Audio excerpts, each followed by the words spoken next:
क्षतिपूर्ति, पूर्णाहुति।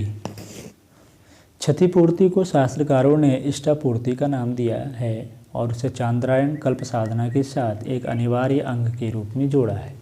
क्षतिपूर्ति दो माध्यमों से होती है, पहला समयदान, श्रमदान और दूसरा साधन दान, अर्थदान। श्रमदान के रूप में धर्म प्रचार की पदयात्रा को तीर्थ यात्रा कहकर उसकी आवश्यकता बताई गई है। तीर्थ यात्रा मात्र देव प्रतिमाओं के दर्शन, नदी सरोवरों के स्नान को नहीं कहते, वरन उच्च स्तरीय उद्देश्य के निमित्त परिभ्रमण करना, जनसंपर्क और सत्प्रवृत्तियों के बीजारोपण अभिवर्धन के लिए प्रबल प्रयास करना ही तीर्थ यात्रा का प्रमुख उद्देश्य है। आज उसका स्वरूप जो भी बन गया हो, पर शास्त्र मर्यादा में तीर्थ यात्रा में पद यात्रा का ही उद्देश्य था।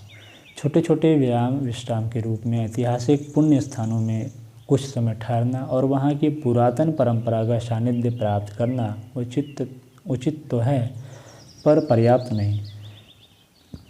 सच्ची तीर्थ यात्रा लकीर पीटने, पर्यटन का मनोरंजन करने जैसी उथली नहीं हो सकती। उसके साथ कारगर परमार्थ प्रयत्नों को जुड़े हुए होना ही चाहिए। श्रमदान में श्रेष्ठ कार्यों के लिए शारीरिक श्रम किया जाता है। मिलजुल कर कितने ही सामूहिक प्रयत्न सत्प्रवृत्ति संवर्धन के लिए, रचनात्मक सुधारात्मक प्रवृत्तियों को अग्रगामी बनाने के लिए किए जाने चाहिए। इन दिनों तो उसकी नितांत आवश्यकता है। सामूहिक श्रमदान से रिक्ष वानरों का पुल बांधना, ग्वाल बालों का गोवर्धन उठाना प्रख्यात है। ऐसे अनेक कार्यक्रम प्रज्ञा अभियान के अंतर्गत जुड़े हुए हैं। इनमें से कुछ सामूहिक रूप से करने के लिए अथवा हजारों किसानों द्वारा किए गए वृक्षारोपण प्रयास की तरह एकाकी भी किए जा सकते हैं। शारीरिक, मानसिक, भावनात्मक, प्रतिभापरक प्रभाव क्षेत्र में प्रेरणादायक स्तर के अनेक प्रकार के श्रमदान हैं। अपने शरीर, मन, कौशल एवं प्रभाव के द्वारा स्वयं कुछ महत्वपूर्ण काम करना एवं दूसरों से करा लेना, ये सभी प्रयास श्रमदान की परिधि में आते हैं। इन प्रयोजनों के लिए कहीं भी जाना, किसी से भी संपर्क साधना तीर्थ यात्रा के पुण्य फल में सम्मिलित है। क्षतिपूर्ति का दूसरा प्रकार है साधन दान। उपार्जित संपदा का कोई महत्वपूर्ण अंश सत्प्रयोजनों में लगा देना अंशदान है। साधन दान को अंशदान कहा गया है, धन दान नहीं।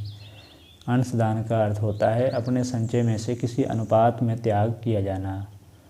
पेट भरने लायक 2 रुपया रोज़ कमाने वाले द्वारा एक समय भूखा रहकर 1 रुपया बचाना और उसे परमार्थ में लगा देना आधा अंशदान हुआ।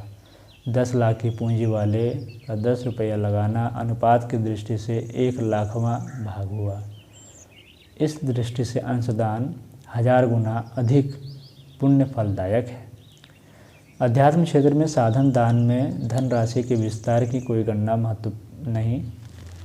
परखा यह जाता है कि परिस्थितियों की तुलना में किसकी उदारता का स्तर कितना बढ़ा चढ़ा है, किसने कितनी कृपणता त्यागी और कितनी उदार परमार्थ परायणता अपनाने में किस अनुपात में त्याग करने का साहस दिखाया। परमार्थ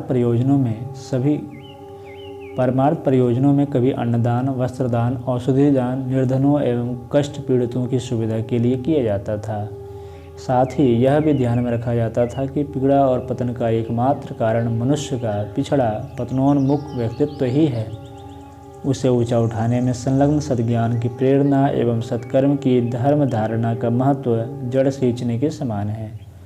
तात्कालिक एवं सांसारिक कष्ट दूर करने के लिए अस्पताल और सुख सुविधा संवर्धन के लिए उद्यान, तालाब बनाने जैसे कार्य मात्र शरीर क्षेत्र की पदार्थ परक सुख सुविधाएं ही बढ़ाते हैं। चींटी को आटा, गाय को चारा, कौवे को पिंड खिलाना मनोवैज्ञानिक दृष्टि से संतोषोपार्जन करने का एक हल्का फुल्का तरीका है, अन्यथा उपयोगिता की दृष्टि से उनका कोई महत्व नहीं। वे प्राणी अपने पुरुषार्थ से अपना गुजारा बड़े मज़े में कर लेते हैं। बिना आवश्यकता वाले पर दान थोपना ऐसा ही है जैसा कि करोड़पति मठाधीशों अथवा स्वर्ण जटित देवालयों पर दान दक्षिणा का भार लादकर उन्हें किसी और अपव्यय के लिए उत्तेजित करना।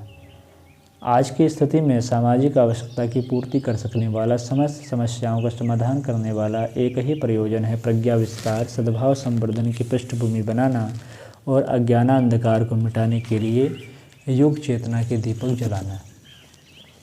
प्रज्ञा अभियान के अंतर्गत ऐसे अनेक प्रयोजन हैं जिन्हें निश्चित रूप से ब्रह्मदान कहा जा सकता है। ब्रह्मदान को अन्य समस्त दानों की तुलना में सहस्र गुना अधिक पुण्य फलदायक बताया गया है। इन दिनों किसी प्रायश्चितकर्ता को अंशदान करना हो तो उसे जनमानस के परिष्कार, सत प्रवृत्ति संवर्धन, आलोक वितरण को ही प्रमुखता देनी चाहिए।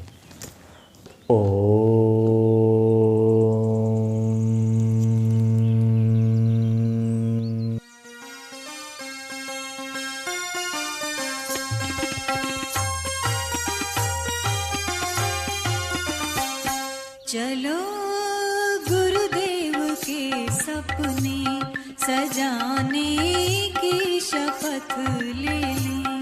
चलो गुरुदेव के सपने सजाने की शपथ